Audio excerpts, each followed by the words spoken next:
Good morning everyone, কেমন আছো সবাই? আমি তারা আমার নতুন একটি ব্লগে তোমাদের অনেক অনেক ওয়েলকাম জানাই।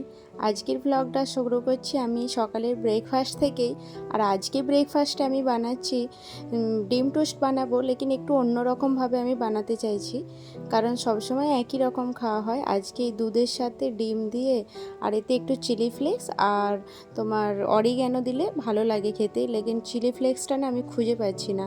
কিনে নিয়ে আসলাম ডিমার্ট থেকে, কিন্তু কোথায় রেখেছি এত খুঁজে আর পাচ্ছিলাম না। সেই জন্য একটু গোলমরিচের গুঁড়ো দিয়ে দিয়েছি। গোলমরিচের গুঁড়ো দিলে একটু ঝাল ঝাল লাগে। কাঁচা লঙ্কা দিলেও চলে এতে, কিন্তু বাবু খাবে তো সেই জন্য কাঁচা লঙ্কাটা দিলাম না। আর আমি এখানে ব্রেকফাস্ট যখন বানাচ্ছিলাম, বাবু না সবসময় আমার সাথে খেলা করে, তো ও এখন কিছু সারপ্রাইজ দেবে, সেই জন্য আমার চোখটা বন্ধ করে নিয়ে যাচ্ছে। ওই সামনে টিভির কাছে দুটো রিমোটকে রেখেছে, সেটা টিভির মতো করেছে।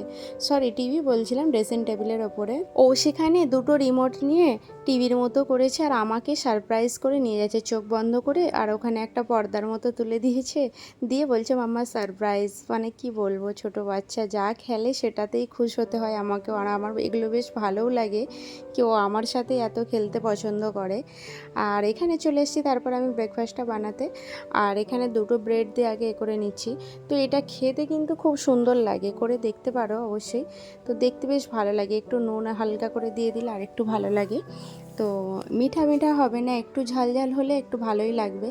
আর বাবুও এটা খুব পছন্দ করে, যখন তখন ওকে বানিয়ে দিই। ডিম টোস্টটা তো বেসিক্যালি হয়েই থাকে, তো এটাও ভাবলাম আজকে বাবুকে অন্যরকমই দিই।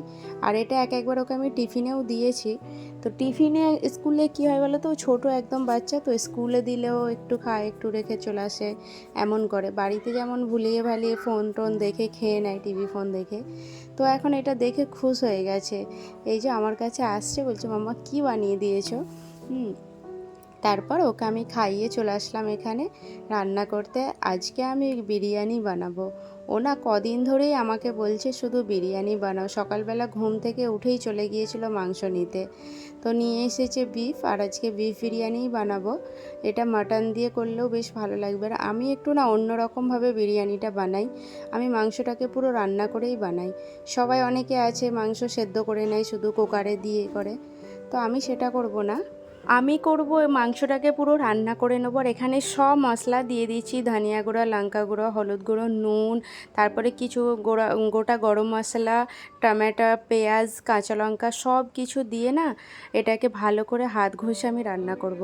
তো এটাকে রান্না করলে না যতটা বেটার হয়, আমার মনে হয় সেদ্ধ করে ততটা টেস্ট লাগে, যে যেমনভাবে করে, কিন্তু আমি এটা করলে বেশি আমাকে টেস্ট লাগে।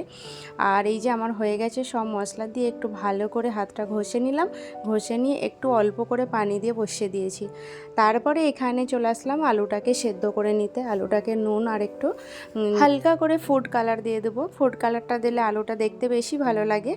আর এখানে আমি পেঁয়াজ কেটে নিয়েছি, 4টে পেঁয়াজ নিয়ে নিয়েছি, আর কাঁচা লঙ্কা দুটো কাঁচা লঙ্কা আর ধনেপাতা কেটে রেখেছি। আর একটা কি হয়েছে দেখতে পাচ্ছ, আমি চাল বিরিয়ানি করতে যাব না, যে দেখছি চাল নেই, এই এতটা চাল ছিল।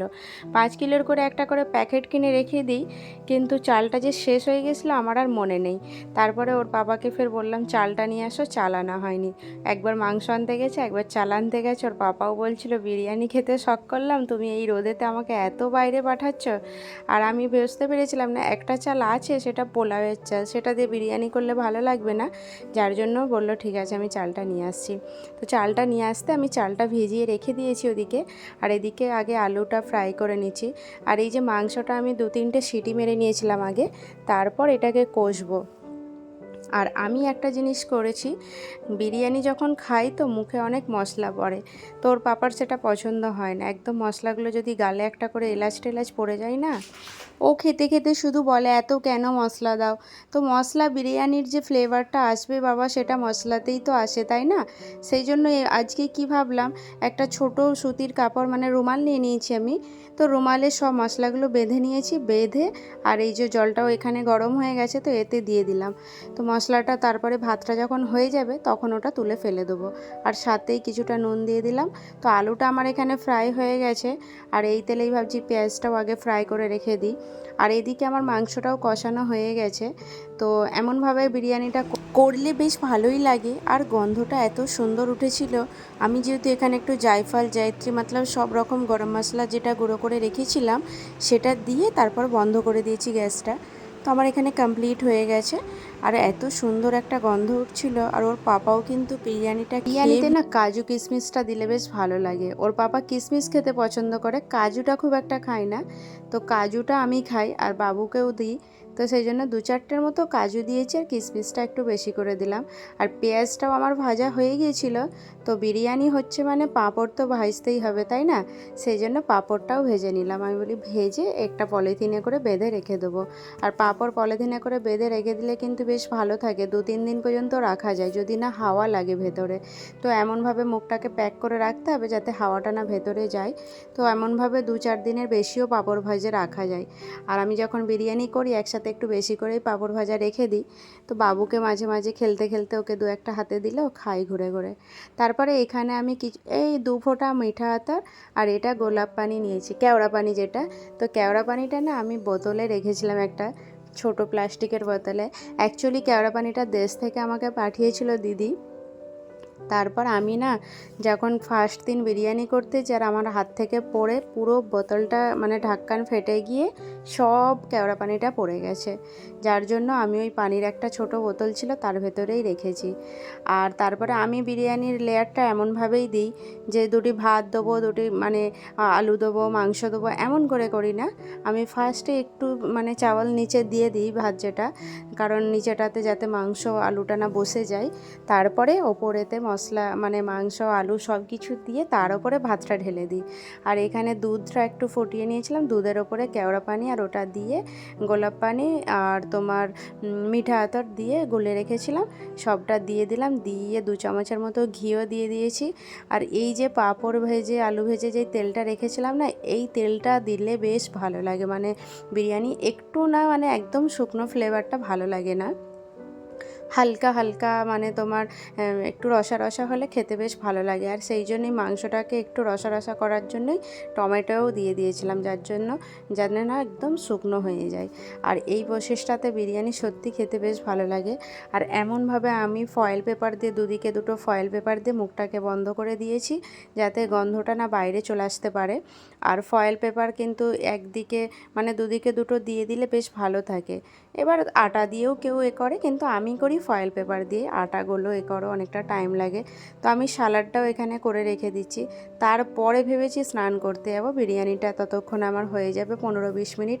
আমি 5 মিনিট হাই ফ্লেমে দিয়ে তারপরে 15 মিনিট লো ফ্লেমে রেখেছিলাম। তো এখানে বিরিয়ানির গন্ধটা সত্যি বলছি এত সুন্দর এসেছিল। আর ফুড কালারটা যেহেতু আমি অল্প করেই দিই, একদম বেশি দিলে অনেক লাল হয়ে যায়। তো আমার এই যে বিরিয়ানিটা বার করেছি কমপ্লিট, দেখতে পাচ্ছ। আর সত্যি কথা বলবো বিরিয়ানিটা খেতে না জাস্ট অসাধারণ হয়েছিল। আমি ভাবছি আমি কি ফার্স্ট এমন বিরিয়ানি বানালাম। তো আমি মানে কোনো জিনিস করলে খুব ভয়ে ভয়ে থাকি, কিন্তু আজকে ফুল কনফিডেন্সে আমি খাচ্ছি যখন, নিজেই ভাবছি যে আমি এত ভালো কি করে করলাম। তো এই প্রসেসে বিরিয়ানি করলে সত্যিই ভালো লাগে। তারপর চলে গিয়েছিলাম সন্ধ্যাবেলা একটু ওর পাপার সাথে বাজারে, ওর পাপা জিমে যাচ্ছিলো। আমি বললাম আমাকে কিছু সবজি কিনে বাড়িতে ছেড়ে তারপর তুমি যাও। তো আমি না গমের আটা কল থেকে গিয়ে গম কুটিয়ে নিয়ে এসে আটা করি, মানে রুটি বানাই ওতে। তো এই জন্য এই যে এখানে আটা নিয়ে চলে এসেছি 3 কিলো। আর বাজারে থেকে কিছুটা কলা আর সবজি 2-1টা নিয়েছিলাম। তারপর দেখছি এখানে না একটা পিড়া বান্নি বিক্রি হচ্ছিলো, এটা আমাকে 100 টাকায় দিল। আমার যেহেতু পিড়াটা না হাট করে, যখনই রুটি করতে যাবো এদিক ওদিক মানে ঘুরে যায়, যার জন্য একটা নিয়ে আসলাম। তো বাড়িতেও চলে এসেছি, এসে এই যে চা বানাচ্ছি। একটু চা খেয়ে গিয়েছিলাম না, এখন বাজে রাত্রি প্রায় 9:30। তোর পাপা যেহেতু জিমে আছে সেজন্য ভাবলাম একটু চা করে নিই। চাটা খেতে খেতে তাহলে ভিডিওটা শেষ করলাম। ভালো লাগলে অবশ্যই লাইক করে নিও, সাবস্ক্রাইব করতে ভুলো না।